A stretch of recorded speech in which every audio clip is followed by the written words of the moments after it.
Hi, welcome back to online class. This is Dr. Esteban Buenmaite, Assistant Professor of Political Science, University and Higher Education Department, Government of Manipur, India, posted at CI College, Bishnupur District, Manipur. In the last class, we had discussed about what is behavioralism and the factors responsible for behavioral revolutions in political science, and also briefly read about the contributions of prominent political scientists with regards to behavioralism. Today, we'll concentrate on the characteristic features of behavioralism by taking into account the contributions of David Easton, one of the leading political scientists who is associated with the foundations of behavioralist revolutions and movement. He laid down certain objectives of behavioralism, 8 in numbers, and he called them as the intellectual foundation stones of behavioralism, which he believed has steered and directed the course of behavioral movement or behavioral revolutions in political science. We'll see this list one after another. The first one is regularities, which implies that there are certain uniform, discoverable uniformities in political behavior which can be explained in theory-like statement so as to provide for explanation and prediction of political behavior. And we know that political behavior being determined by so many factors is not always uniform. Nevertheless, human beings have been observed to behave in a certain respect in a more or less similar manner on different occasions, and these uniformities or regularities led to generalizations or theories to explain and even predict human behavior.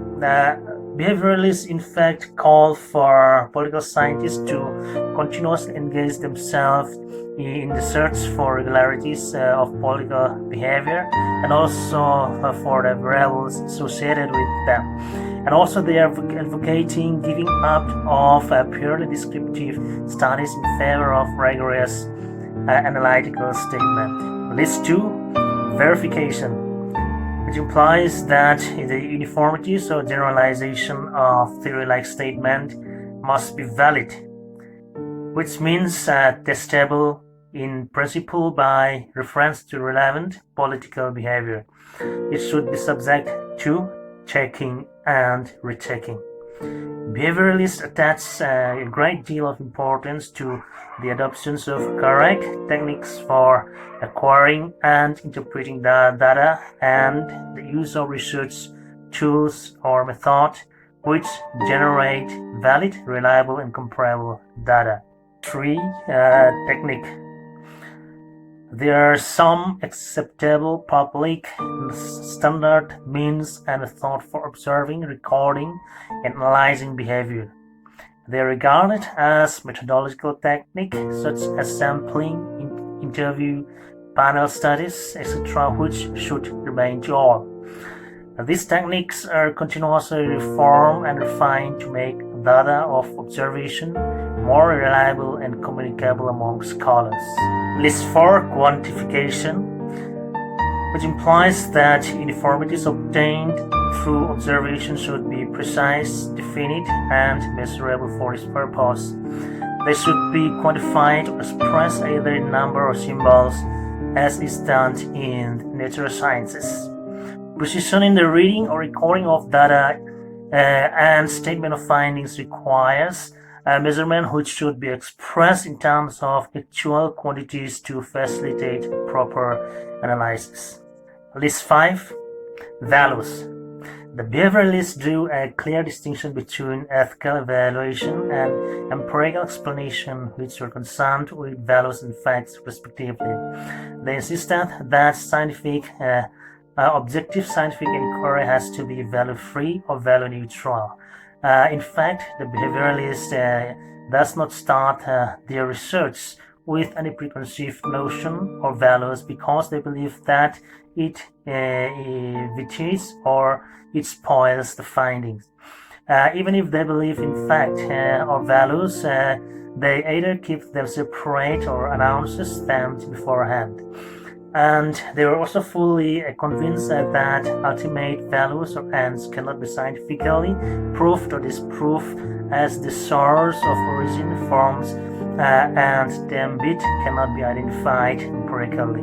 List 6, systematization, which stands for establishing close interrelationship between theory and research, because research untaught by theory may prove trivial, while theory unsupported by data may turn out to be futile. Both theory and research are closely interrelated part of a coherent and orderly body of knowledge. In short, research must be theory-oriented, and theory should be supported by data. List 7, pure science. Behavioralists put great emphasis on developing a pure science of politics and in conducting basic research. They were convinced that knowledge be utilized to solve the problems of society. That is a pure science of politics. Knowledge alone can be rightly put to the solutions of urgent problems of society. In other words, understanding and explanation of political behavior is essential to utilize knowledge in the solutions of urgent practical problems of society. List 8, integration, which signifies integration of political science with other social sciences in order to evolve a comprehensive view of human affairs, to strengthen its validity and generality of its own result. The aim is to make political science interdisciplinary, which also implies that the political behavior of man or the political man can be seen, interpreted, or studied looking from different angles.